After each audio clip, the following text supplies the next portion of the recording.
Bueno chicos, al fin llegó el episodio que todos estaban esperando, todos estábamos esperando. Hoy tenemos como invitado a... Ladies and gentlemen. Javi Pérez. Gracias por invitarme, chicos.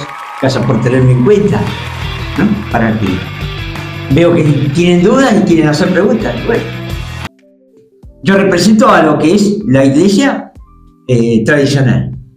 Y mi respuesta van a ser por más que esté renovado, estoy siglo XXI, soy un hombre grande del siglo XXI, pero les voy a dar respuestas de acorde a lo que la Biblia enseña. Y les doy muchas gracias que me están teniendo en cuenta para este momento. Un privilegio tenerlo acá. Gracias Javi, gracias. Y bueno, principalmente que el Espíritu Santo sea quien hable a través de Javi para responder nuestras preguntas y las preguntas que también nos hicieron en Instagram. Así que, bueno Javi, bienvenido. Gracias. Y espero que algún día sean ustedes lo que, más adelante, cuando pase el tiempo, sean ustedes lo que tengan que contestar preguntas. Amén. Que hayan crecido y todo. Amén. Yo voy a estar en el recuerdo. Bueno, voy a arrancar yo haciéndole las preguntas que nos pusieron en Instagram. Las voy a ir leyendo, las vamos a ir leyendo y se las vamos a ir preguntando a Javi. Javi, primera pregunta que tengo para hacerle. Dejarnos, chicos, en la caja de preguntas de Instagram. ¿Existe realmente música secular y música cristiana o es solo música? No, existe esa división porque tiene que ver con el contenido. Por ejemplo, hay gente que me dice, he escuchado opiniones, que dicen, mira, un hombre me dijo una vez, cualquier música que le cante al amor, para mí no creo que Dios esté en contra. Yo le digo, no, tenés razón, en parte, y en parte no. O sea, si le canta al amor entre una pareja, tenemos por ejemplo el Cantar de los Cantares, que hablan del amor entre parejas, ¿no es cierto? Fue escrito por Salomón, pero si esa canción de amor se refiere a un acto que va a llevar a un adulterio o a una relación que no corresponde, algo que esté en contra de la voluntad de Dios, va a estar en contra de la voluntad de Dios. Por lo tanto, el contenido de esa música ya se pasa del otro lado, ya no puede ser. Claro, como dice la palabra, todo te es lícito, pero no todo te conviene. No todo conviene. No, todo no te conviene, sí. Claro. Es verdad, porque hay música, porque, por ejemplo, ¿no? Como usted decía, que la música secular por ahí habla del amor, pero de otra manera de la que habla la música cristiana. Habla del amor erótico y en todo lo que es en contra de la voluntad de Dios. Entonces, no sirve. Hay una diferencia. Tiene razón. Hay una diferencia. Evidentemente, una música con contenido cristiano va a respetar la voluntad de Dios. Entonces, va a ser distinta. No hay problema en que se cante. Uno le cante a su pareja o se le cante al amor y todo eso, pero encuadrado dentro de lo que es la voluntad de Dios. También hay muchas opiniones diversas. Hay algunos que no pueden salir de solamente canciones de alabanza a Dios. No existe otro tipo de música para ellos. Bueno, son puntos divergentes, cada quien en lo personal. El asunto es que no traspase los límites que Dios ha puesto para nuestra conducta, para nuestro desenvolvimiento en la vida. Hablando del versículo que nos habló Meli, ¿no? Que dice, en el mundo todo me es lícito, mas todo no me conviene. ¿Puede un cristiano tener tatuajes? Un cristiano, en realidad, puede llegar a decidir en lo personal que quiere tener un tatuaje. Pero eso no significa que a Dios le agrade. Le explico por qué. Si vamos al Antiguo Testamento, ¿no es cierto?, a Israel se le prohibía eso. Le dice Dios en Éxodo, le dice no recorten las patillas de su cabello, ni se afeiten la barba completamente, ni se hagan heridas ni tatuajes, como una manera de rendir culto a los muertos. Yo soy el Dios de Israel. En un contexto de aquella época, ¿no es cierto?, bajo la ley, esos pueblos, los pueblos paganos, tenían esa costumbre. Una de esas costumbres era hacerse tatuajes. Esto es milenario, es antiquísimo. Pero el tatuaje, Dios no quería que hicieran eso, que quería que su pueblo, el pueblo elegido por él, fuera distinto a los demás. Porque el tatuaje representa algo, alguna cosa, algún valor fuera de lo que Dios permite. También una persona que se hace tatuaje también tiene, si se hace, por ejemplo, no sé, el nombre de una persona, hace un pacto o no con esa persona. Hace pacto, y aparte otra cosa, no se olviden que el apóstol Pablo, ya ahora, en nuestra época, después dice, no se olviden que ustedes son templo del Espíritu Santo. Hay que cuidar el templo, ¿verdad? Hay mucha gente que no se da cuenta de eso. Hay mucha gente, siendo creyente, dice, bueno, yo voy a la iglesia, porque me hace bien. Y la gente le lleva tiempo a entender que no va a la iglesia, que es la iglesia. O sea, yo no voy a la iglesia, yo soy la iglesia. La iglesia tiene un lugar de reunión. Lo que pasa es que tradicionalmente ha quedado como que la iglesia es el edificio donde la gente se reúne. No es así. El lugar físico. Vosotros sois la iglesia. La iglesia significa eclesia, asamblea de los llamados. O sea, nosotros. Y los apóstoles enseñaban bien claro, ustedes son templo del Espíritu Santo. Entonces, dice, Dios destruirá a los que destruyen su cuerpo. Y cualquier cosa o marca que yo me haga, el contenido va a ser algo que yo estoy idealizando, y Dios no permite, ni aun a los cristianos en el tiempo de la gracia, que algo sea idealizado por sobre él, sobre su templo, dice él. Solamente tiene que figurar el nombre de él y su presencia. Y además queda grabado ahora, por vida. Queda una controversia, ¿no? Claro. Hay gente que viene ya, de antes de ser creyente. Bueno, estamos en el tiempo de la gracia. Queda, que ya no se les puede echar atrás. El tatuaje es una marca que es muy difícil sacarlo de vuelta después, pero si la persona se ha convertido, bueno, ya está, ya venía con ese tatuaje, pero ya desestima lo que simbolizaba ese tatuaje. Lo que simbolizaba el tatuaje en su vieja vida queda desestimado en su corazón cuando él acepta a Jesucristo como Señor y Salvador. Pero un cristiano que ya es cristiano, que supuestamente es creyente y que adhiere a los valores de Cristo, no a los valores que se me da la gana a mí, ni porque yo soy fulano de tal, porque yo soy un antiguo, porque yo... No. Vamos a la palabra de Dios. Si adhiere a los valores de Cristo y se convirtió en su corazón, ¿qué va a querer agradar? Va a querer agradar a Dios. Aparte hay una palabra que dice que cuando nosotros vamos a Dios, nos hace nueva criatura. Claro. Entonces, si yo me hago un tatuaje ahora, por ejemplo, yo estaba pensando, porque a veces lo pienso yo para mí, ¿no? Porque estuve a punto de hacerme alguna vez. Y dije, ¿qué es lo vale eso para mí? Esto lo haría Jesucristo. Hay mucha gente, se enseña en todo el mundo, en muchas iglesias, en consejería. Alguna gente dice, cuando viene alguien y le pregunta algo, los consejeros suelen contestarle, vos hacés una cosa, cuando hay controversia, cuando hay una controversia que no está bien definido, que está medio en el tema del negro, el gris, el blanco, hacemos una cosa nosotros, un ejercicio. ¿Esto lo haría Cristo?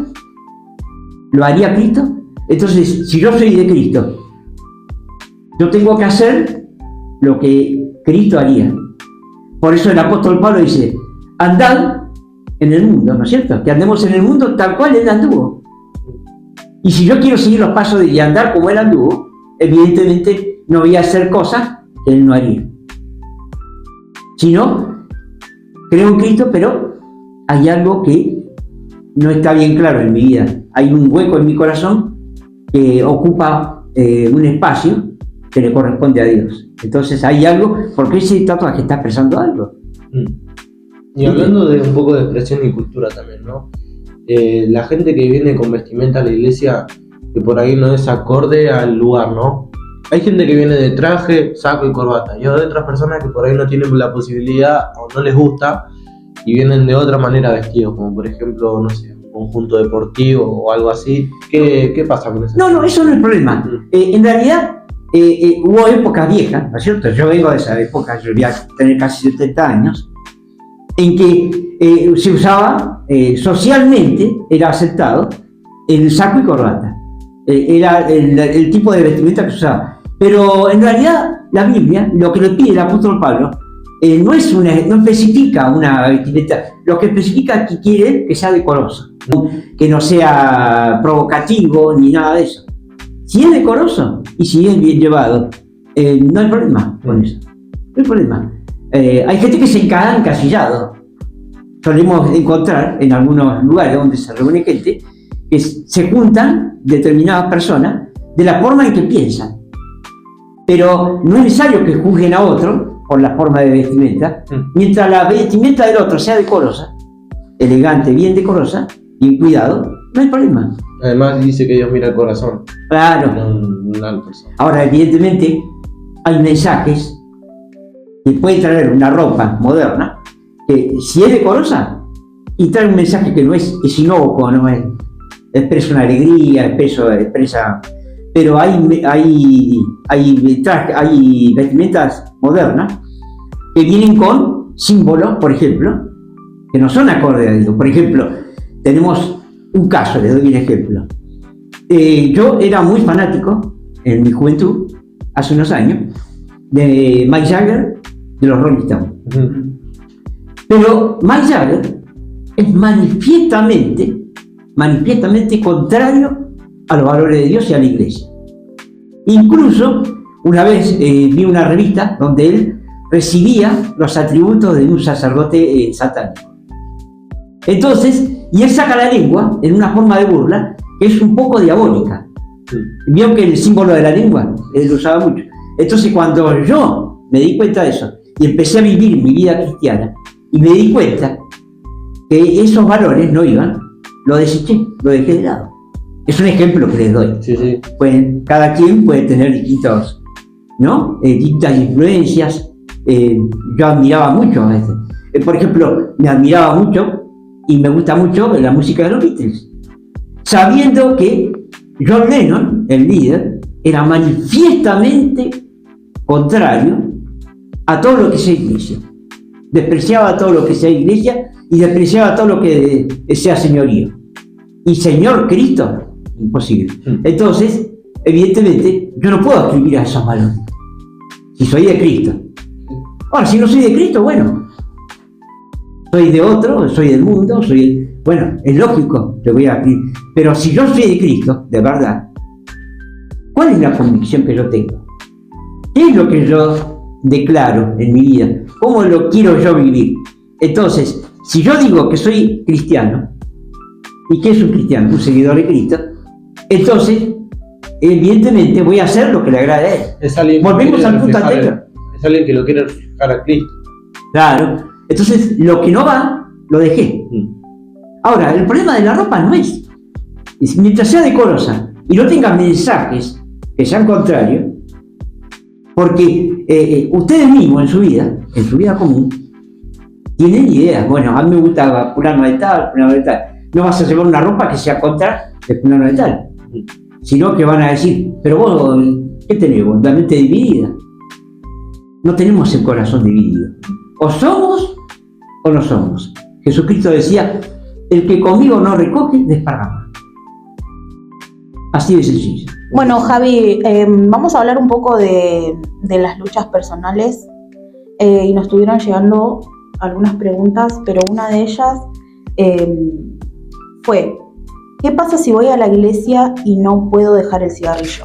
Acá hay una cuestión también de mi actitud personal. Y también está en el entorno de qué tipo de iglesia, ¿no es cierto?, es cada esa persona. Algunas iglesias lo manejan de un modo, otras iglesias lo manejan de otro. Hay muy diversidad de opiniones. Pero les voy a dar, acá les voy a responder un poquito con un ejemplo. Yo tengo una hermana, ella canta, recibió el don de grande para cantar, canta para el Señor. Y ella narraba lo que le dijo el pastor, en este caso, de los nazarenos en el sur, que tenía ella. Pastor, ella fue compungida, le dijo, mire pastor, no voy a seguir cantando porque todavía no puedo dejar el cigarrillo. Y él le dijo, mira, Mary, yo me asumo la responsabilidad y te voy a dejar seguir cantando.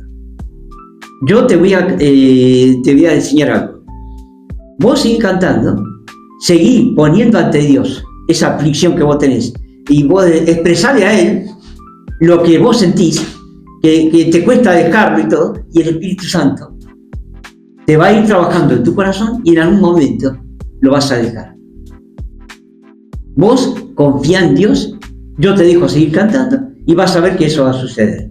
Bueno, me dice mi hermana, en determinado momento, estaba cantando y de repente sintió algo, que le salía algo de acá, en el pleno oculto, cantando, llena de gente en la iglesia, y a partir de ahí volvió a la casa después y no podía ni verlo, decía ella. Wow. Pues todo. ¿Por qué? El Espíritu Santo respondió al anhelo de su corazón.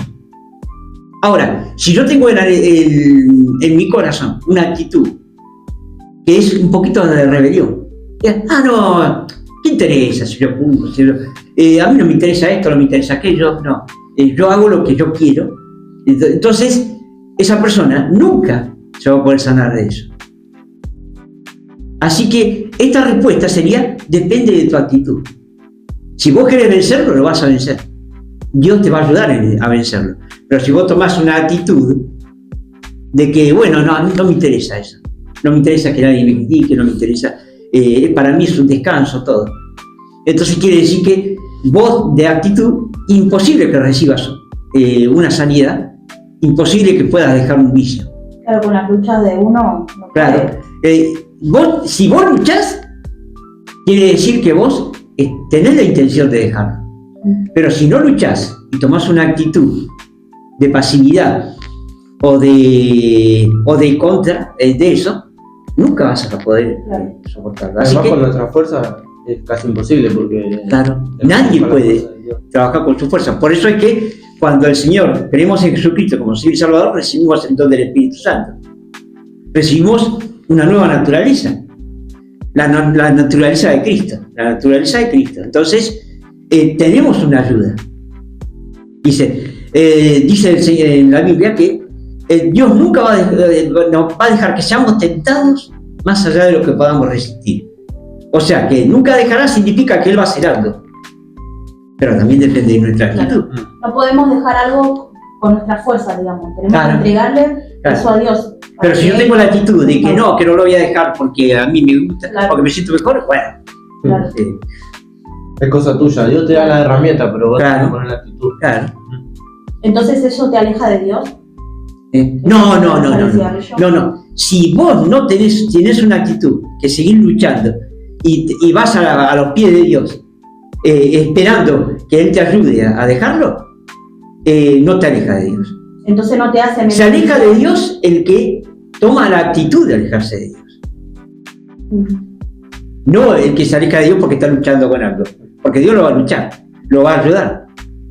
Pero si yo decido que no quiero recibir esa ayuda, quiero mantenerme en mí, a mí me gusta esto y yo no lo pienso dejar, y aquello es otra cosa, es otra actitud. Claro, lo decís de la boca para afuera, quiero dejar, pero realmente en tu interior no. Sos vos el que decide.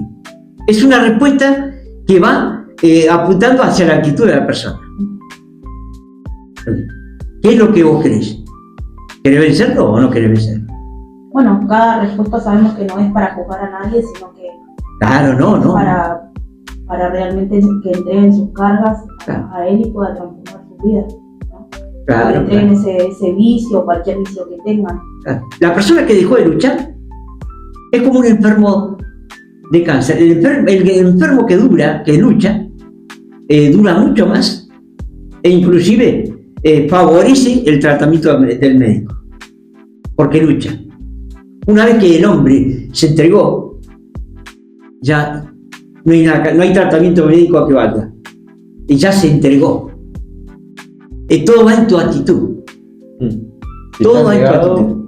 O con ganas de salir adelante, lo vas a poder hacer. No, al contrario, no vas a poder. Por eso el apóstol escribe en la Biblia y dice: os entregasteis a una forma de doctrina. O sea que yo me entregué a eso. Si yo no me entrego a esa forma, a eso que Dios quiere hacer en mi vida, no lo va a poder hacer, no vamos a poder vencer. Por nuestra propia fuerza no podemos vencer nada. Entonces, el Espíritu Santo trabaja con nosotros. Y la victoria es segura. Acuérdense lo que dijo, y hablando también del tema de la depresión. El cristiano puede tener depresión, el cristiano puede tener dificultades, pero no se olviden que Jesucristo le dijo: en el mundo tendréis aflicción. Él nunca dijo que esto va a ser un jardín de rosas. En el mundo tendréis aflicción, pero confiad, porque yo he vencido al mundo. ¿Qué quiere decir? Él nos va a ayudar, el Espíritu Santo va a venir en nuestra ayuda y nos va a llenar. Si no, ¿para qué nos dio el Espíritu Santo? ¿Para qué dice si continúen siendo llenos del Espíritu? ¿Para qué? Para que podamos vencer en cualquier dificultad. No que no vamos a tener dificultades. Andan por ahí muchas enseñanzas. Dice: vení que acá se te van a solucionar todas las cosas. Seguramente vas a encontrar una solución, pero con la ayuda del Espíritu. Pero siempre vas a tener luchas, aflicciones. Pero siempre vas a tener victoria con la ayuda del Espíritu Santo. Un amigo, el Espíritu Santo es el Paracleto, que significa un amigo que está al lado nuestro para ayudarnos. Entonces, un cristiano sí puede tener. Sí, puede tener, le puede suceder esas cosas. No de hecho, hay mucha gente que me dice: Javier, vos siempre igual. Pero no, yo he tenido muchas luchas. Pero ustedes van a ver que no me van a ver nunca, porque soy de mantenerme firme, porque ya tengo la fe, ya estoy curtido, ya sé que esta lucha que yo tengo, si la vencí en el pasado me ayudó Dios, ¿por qué no me va a ayudar hoy? Sabemos que Dios se fortalece en nuestra debilidad. Claro. Entonces debemos entregarle en oración a Él todas nuestras cargas y las cosas que no podemos llegar a dejar, ¿no? Bueno, Javi, gracias por esa respuesta. Y yo tengo como una gran duda que tengo acá anotado. Y ahora vamos a meternos en un terreno que a veces incomoda, pero es necesario hablar. Muchos jóvenes viven estas realidades, pero no saben si está bien o hablarlo o si serán juzgados. Sabemos que hoy en día muchos jóvenes cristianos están de novios y aunque conocen lo que la Biblia enseña sobre la santidad sexual, igual terminan teniendo relaciones. ¿Un joven cristiano puede estar teniendo relaciones sexuales y aún así servir en la iglesia? No. Puede ser, también depende del contexto de la iglesia donde está. Un ejemplo que les doy, ¿no es cierto? Les voy a dar siempre un ejemplo bíblico. Dice en Primera de Tesalonicenses, ¿no es cierto? Dice el apóstol Pablo: esta es la voluntad de Dios. Entonces, cuando alguien me viene con un tema, con una discusión, le digo: primero y principal, vamos a dejar de lado el tema sexual y todo eso. Primero y principal, vos en tu corazón, ¿vos querés hacer la voluntad de Dios? ¿Sí o no? Sí. ¿Querés saber cuál es la voluntad de Dios? ¿Para qué querés saber cuál es la voluntad de Dios? Y para hacerla. Bueno, primer punto. Tranquilo ahí, hasta ahí, bueno. Entonces vamos a la palabra, le digo. Si vos querés hacer la voluntad de Dios, esta es la voluntad de Dios: que os apartéis de fornicación. Dice el apóstol Pablo. Fornicación es tener relaciones sexuales fuera del contexto del matrimonio. Entonces, si una persona viene y me dice: yo quiero hacer la voluntad de Dios, quiero tener las cosas en orden, entonces depende del contexto de la iglesia donde esté, el pastor que tenga le da un tiempo para que solucione ese tema, para que directamente dice: bueno, mira, tomate un tiempo y soluciona ese problema. Formalizar una relación, andar al casamiento y poner en orden tu vida. Ahora, si la persona se resiste, porque hay jóvenes que aceptan eso, aceptan ese consejo del pastor en base a la palabra de Dios, no en base a lo que yo pueda creer o sentir, porque hay distintas culturas que lo ven de una forma o lo ven de la otra. Pero acá la cuestión es que es la voluntad de Dios. Por eso es que yo le hago énfasis cuando alguien me viene con una cuestión: ¿qué es lo que vos querés con respecto a Dios? ¿Querés hacer su voluntad? ¿Lo querés seguir? Bueno, entonces tenés que saber cuál es su voluntad, qué es lo que Él quiere que vos hagas, qué es lo que vos quiere que vos pensés, cómo quiere Él que vos ores en la iglesia, en la vida, en todas las cosas. Entonces, teniendo el punto primero, si vos te avenís a que querés hacer la voluntad de Dios y querés hacer la cosa bien, entonces ahí viene el consejo, te tenés que apartar de la fornicación. Y te puedo dar un tiempo prudencial. El pastor le puede dar un tiempo prudencial. ¿Para qué? Para que se solucione ese problema. Y puede servir durante un tiempo, pero llega un momento que tiene que decir, bueno, punto final, lo tengo que solucionar. Entonces, es como que dijéramos, bueno, este trámite me lleva un tiempo, porque tengo que acomodar varias cosas en mi vida. Bueno, perfectamente se respeta ese trámite y se hace, porque vos tenés la intención de seguir a Dios y la intención de obedecer la voluntad de Dios. No estar diciendo. Ahora, lo que sí es innegociable, mire lo que le digo, es el tema de la voluntad. No. Porque eso es esto aplica innegociable. para jóvenes y no tan jóvenes también. Claro, inclusive para gente grande. Gente grande que está sola porque ha enviudado o porque hace años se ha divorciado y qué sé yo, y quiere formalizar y puede caer en tener relaciones con su pareja. También gente grande se lo llama y se le dice, bueno, fulano, ¿tenés un tiempo razonable para ponerte en orden? ¿Tenés un tiempo razonable? O sea, no es inflexible el ministro de Dios, como lo era acá el apóstol Pablo. Esta es la voluntad de Dios, que es a partir de fornicación, porque había problemas de eso en la iglesia. Y el apóstol Pablo no está diciendo, le está diciendo, apártense de eso, porque esa es la voluntad de Dios. No le está diciendo, ustedes pecadores, váyanse, qué sé yo, qué sé cuánto, como pueden tener la actitud alguna. No, apártense de fornicación. Le voy advirtiendo, le estaba advirtiendo, ¿por qué? Porque había ese problema. Entonces, no podemos agarrar la palabra y usarla como un mazo para darle a la persona. Si la persona, siempre les advierto, si la persona se aviene a recibir el consejo y a buscar una solución. Ahora, si viene en rebelión, es muy difícil que se pueda solucionar el problema. No hay intención en el corazón. Todo, miren, fíjense que en todas las preguntas que han hecho, va mucho a la intención de las personas.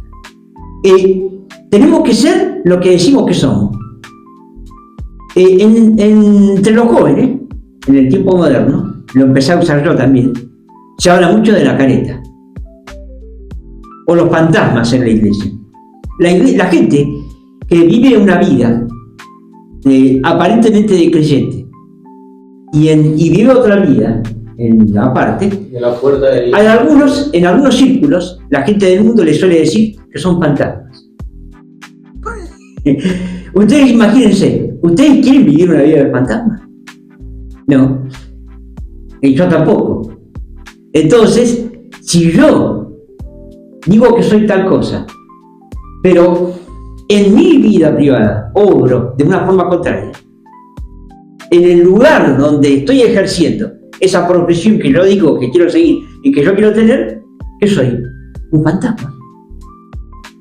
No se puede vivir siendo dos personas. Claro, soy un fantasma. Entonces, tengo que ponerme en derecho. Esto no lo puedo hacer. Y si no estoy dispuesto a hacerlo, bueno, me retiro y me dejo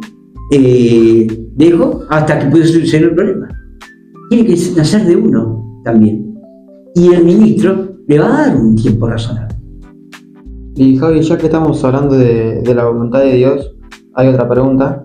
¿Qué consecuencias espirituales puede tener una vida sexual fuera de la voluntad de Dios?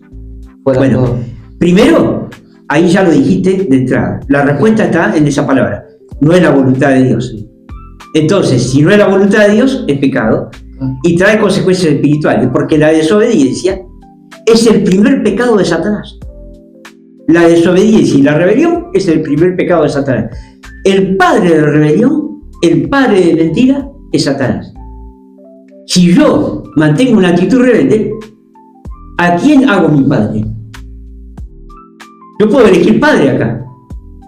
Yo quiero mi padre que sea Dios, o mi padre que sea el otro. En el mundo hay gente que quiere mantenerse en una posición ambigua, en una posición neutral. No, no hay neutralidad. Le dijo, la primera palabra que les dije, en una de las primeras preguntas, Jesús dijo, el que no recoge conmigo, te esparrama. Le dijo, o estás conmigo, o estás contra mí. No hay una posición intermedia, no hay un purgatorio, muchachos. No hay un purgatorio ni en la vida, ni después de la muerte. Hay un sí o un no. Recordemos lo que le pasó al rey David, que se dejó llevar por la carne y después terminó llevándose la vida de una persona, de un hombre de familia, y pagando las consecuencias del pecado que él hizo, lo que cometió él, conseguir el hambre, las intenciones de la carne.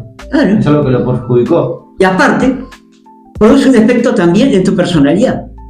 Te desintegras.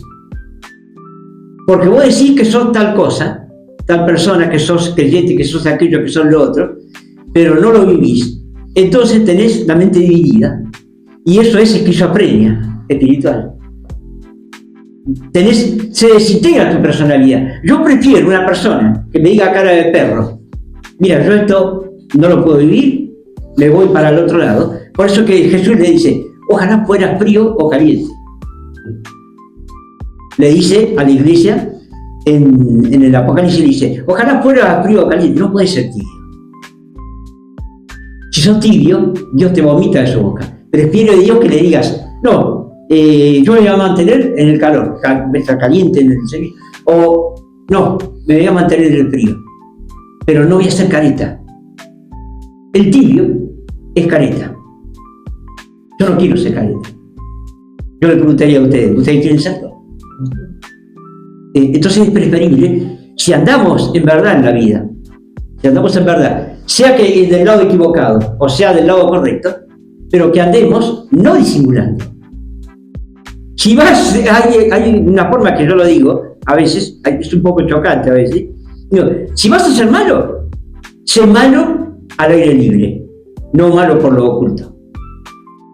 No hay peor maldad que la que se esconde de benignidad. No hay peor moral e inmoralidad que el que se esconde de moral. O soy o no soy. Es más fácil para Dios tratar con una persona que dice la verdad y no con una que dice una cosa y hace la otra. No hay punto medio. No hay punto medio. Bueno, Javi, hablando un poquito con lo último que estaba diciendo de la verdad, ¿no? Otra duda muy común que existe entre los jóvenes, y quizás también no tan jóvenes, es sobre las divisiones dentro del cristianismo. Y una de las preguntas fue, ¿por qué hay tantas denominaciones si todos leemos la misma Biblia?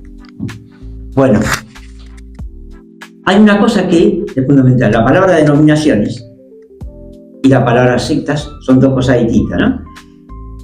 Las denominaciones se produjeron a partir del año 1570 y pico, no me acuerdo bien, se empezó a manifestar ahí cuando la reforma de Lutero. La reforma de Lutero era un monje, ahora no me acuerdo de las órdenes, creo que era Augustino creo que era, monje Augustino, no me acuerdo bien. Bueno, y tenía conflictos, ¿no es cierto?, interiores con el tema de la vida de santidad, de estar bien a Dios, que él buscaba un Dios que lo ame, qué sé yo. Y Lutero es enviado por su el prior de la orden, es el capo de la orden, ¿no?, del monasterio, es enviado a un seminario para estudiar. Dice, te mando a Cristo directamente, le dijo. Y empezó a estudiar la Biblia en sus idiomas originales. Tengan en cuenta que él era abogado. No sé si sabían que Lutero antes era un joven abogado, que los padres habían trabajado para que él pudiera ir y estudiar abogacía. Y después, en una manifestación, en un encuentro con Cristo, aparente en un encuentro con Dios, decidió servir a Dios. Y se apartó y fue a un monasterio. Bueno, cuando él impone la reforma, después de trabajar con los príncipes de Alemania, los príncipes que había distintos, había un príncipe de Alemania, el de Baviera, que lo protegía. Bueno, cuando él impone la reforma y se junta con otros reformadores, Zwinglio, que era de Suiza, empiezan a tratar, bueno, somos los reformadores, hemos descubierto la Biblia, hemos descubierto la salvación por la fe, hemos descubierto un montón de cosas. Ahora vamos a los pequeños detalles, a las doctrinas que no tienen importancia. Por ejemplo, la forma de bautismo. Los protestantes, los reformadores, aunque les parezca increíble, estaban divididos por ese tema, por ejemplo, para empezar. Estaban divididos, por ejemplo, en que algunos querían seguir bautizando a los bebés. Otros reformadores dijeron no, tenemos que tomar el ejemplo de nuestro Señor Jesucristo y tenemos que tomar el ejemplo de los apóstoles y de los que fueron discípulos de los apóstoles. Ellos decían que una persona, para ser creyente, para ser cristiano, tenía que creer en Jesucristo como Señor y Salvador, arrepentirse de sus pecados, ¿no es cierto? Recibe la palabra, dice, arrepentirse de sus pecados y aceptar a Jesucristo como Señor y Salvador. Evidentemente, un niño, un bebé, ¿de qué se va a arrepentir? Entonces, ellos decían que la persona era apta para ser bautizada cuando es consciente de lo que va a hacer. Es consciente de arrepentimiento de pecado, el Espíritu Santo la convence, porque él dice, Jesucristo cuando dijo que iba a mandar el Espíritu Santo, dijo, os enviaré el Espíritu, y él convencerá al mundo de pecado, de arrepentimiento y de juicio. Entonces, evidentemente, un niño, un bebé especialmente, de ninguna manera puede tener esa convicción, si todavía no tiene conciencia. Bueno, Javi, y hablando de la Biblia, ¿no? Ya que estamos hablando de ese tema, ¿es cierto que muchos libros fueron eliminados? Sí, pero eso fue un consenso. Hay mucha gente que está confundida. Cree que hay algunos que son fanáticos de la Iglesia Católica. Les aclaro, yo fui católico y iba a ser monje. Quería ser monje franciscano. Están confundidos. Creen que el canon de los libros los dio la Iglesia Católica. No. El canon, es cierto que Constantino, el emperador Constantino, convocó a las autoridades de la Iglesia de aquella época y ahí recién se formó la Iglesia Católica. Pero en realidad la gente, la Iglesia, las iglesias que había en el mundo en aquella época, ya tenían un consenso cuáles eran los libros que consideraban inspirados por Dios. Entonces, cuando se creó la Iglesia Católica, ahí después la Iglesia Católica quiso incluir libros que habían sido escritos aparte, ¿no es cierto?, del canon que se conoce, del Antiguo Testamento y del Nuevo Testamento. Así aparecieron, por ejemplo, agregados al profeta Isaías, agregados al profeta Jeremías y todo eso. Y todo eso, en el canon judío, no existe. Las escrituras antiguas son judías, en el pueblo judío. Entonces, si vos vas, Jesucristo mismo y los apóstoles, ustedes van a ver que ellos citan exclusivamente el canon judío de las escrituras. Después, todo lo demás que apareció posteriormente, son escrituras que han hecho gente que usaba nombres del profeta o nombres de apóstoles para que la gente los leyera. Y cuando vos lees esas escrituras, son contrarias a la ley. Y el Señor, ¿no es cierto?, Dios, en el Antiguo Testamento, tiene un texto que lamentablemente no lo busqué ahora. Después en otro momento se lo voy a dar. Él dice, cualquier profeta que profetice en mi nombre. Viene esto para que ustedes aprendan, para juzgar a un profeta, alguien que predica, a mí mismo. Cuando yo predico me pueden juzgar, pero si conocen el Antiguo Testamento, si conocen la palabra, porque él dice, cualquier profeta que hable en mi nombre, pero que no está de acuerdo a la ley, no le ha amanecido. No es mío, yo no lo mandé. O sea, ¿qué está diciendo? El Espíritu Santo no va a avalar ninguna escritura que no esté de acuerdo a la ley, que no esté de acuerdo a la escritura antigua. Entonces, aparecieron libros, por ejemplo, que dan lugar a que lo escribieron el pueblo judío. Tenía algunos escritores que se desviaron de la verdad misma, del canon antiguo, y empezaron a escribir cualquier cosa. Por ejemplo, empezaron a hacer ofrendas a los muertos, cuando en el Antiguo Testamento, la ley judía, prohíbe estrictamente, la ley de Moisés, que se haga ningún tipo de culto a los muertos, ni consulta a los muertos, ni tampoco se pueden hacer ofrendas por los muertos. Entonces, evidentemente, ese judío que escribió ese libro está fuera de doctrina. Entonces, ese libro yo no lo puedo aceptar. Y ese fue el criterio que usaron los reformadores después también para formar el canon bíblico, y lo dejaron de lado. Sin embargo, no quiere decir que los libros apócrifos no sirvan para algo, porque tienen datos históricos. Tienen muchos datos históricos y también revela la forma de pensamiento del pueblo judío. Por ejemplo, en el periodo intertestamentario, que está entre el profeta Malaquías, que es el último libro del Antiguo Testamento, y el Evangelio de Mateo, que es el principio del Nuevo Testamento. Es algo muy profundo, ¿no? Para seguir quizás charlando en otro Sí, esto lleva. Bueno, Javi, queremos agradecerle por llegar, por compartir con nosotros este episodio. Cada palabra que dijo la atesoramos en nuestro corazón, de mucha enseñanza, tanto para nosotros como esperamos también para la gente. Y nos trajo una palabra, ¿no? Para compartir y para cerrar este episodio. Bueno, hay una cosa que ahora que la pienso, está bueno para terminarlo. Les iba a dar una palabra, ¿no es cierto? Donde el apóstol Pablo, en 1 Corintios, cuando habla de los dones, cuando habla de tantas cosas que tiene el pueblo de Dios, tiene manifestaciones espirituales, le decía a los corintios, ustedes tienen todas las manifestaciones de Cristo, tenían todos los dones, igual a pesar de todo, tener todos los dones, tenían dificultades, ¿no? De estilo moral, de orden de iglesia, de todo eso. Pero él les decía, pero tienen todos los dones. Pero al último de todo, muchachos, no tantas discusiones por temas que no son importantes. Todos tenemos un mismo Señor, a Jesucristo, tenemos el mismo Espíritu Santo. Después tenemos divergencia de opinión con respecto a detalles que no tienen nada que ver en práctica. A uno le parece, él decía, igual todos los días, a otro le gusta respetar algunos días de la semana. El que come a determinada comida, que algunos dicen que no hay que comerla.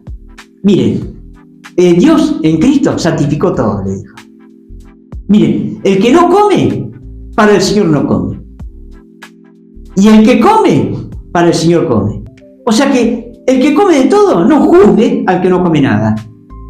Y el que no come nada, no juzgue al que come de todo. Le dijo, en definitiva, le dijo, todo esto va a pasar, pero el amor va a permanecer para siempre. Tiene que predominar el amor en todos ustedes.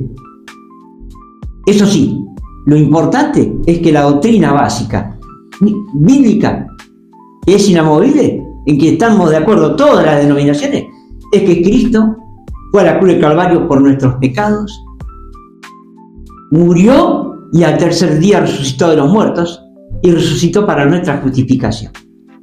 Y Pablo le decía a los corintios, en un pasaje, le decía, miren, yo cuando fui a predicarles a ustedes el Evangelio, no les fui con palabras de ciencia, sabiduría y todas las volteretas. ¿Ustedes quieren saber cómo predicar? Pablo le dijo a los corintios, yo no fui a ustedes con palabras de ciencia, sabiduría ni cosas raras. Yo fui con Jesucristo y crucificado. Eso es sencillo. Yo fui a ustedes, los evangelicé, hablándoles de la cruz, el sacrificio de Cristo hizo por ustedes. A partir de ahí, lo demás es discutible. Si uno toma la copa así, si el otro toma así, si uno respeta un día, si el otro no lo respeta. no, hoy no hay que hacer esto, hoy no hay que comer carne, hoy no hay que hacer. Cada quien en su propia conciencia sabe lo que hace. Pero tiene que predominar el amor.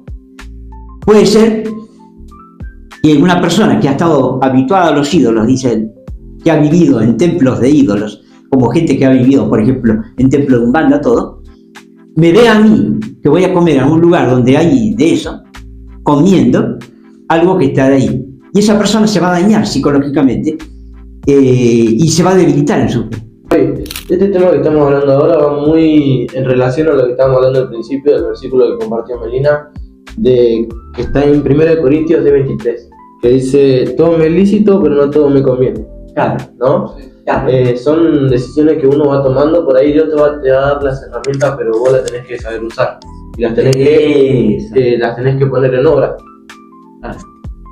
No podés esperar que vas a hacer algo y un ángel del cielo venga y te diga, no, mira, claro, vos tenés la palabra. Sí.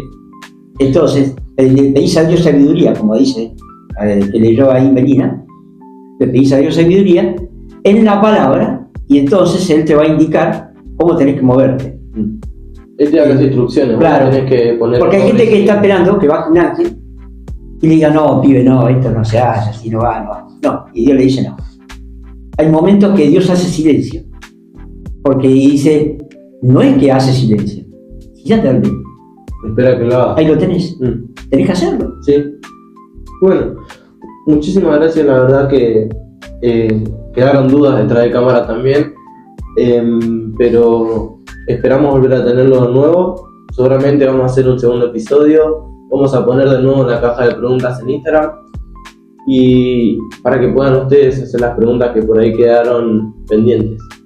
Fue un placer haberlo tenido acá, un privilegio enorme. Gracias. Lo veníamos esperando ya desde hace un tiempo. Y bueno, yo creo que para ir cerrando, los quería ir invitando a que nos puedan seguir, a aquellos que no nos siguen y que puedan seguir viendo esto que se pone cada vez más bueno. ¿Qué le parece si oramos para cerrar? ¿Quiere orar, Javi? ¿Invitado? Bueno. ¿Sí?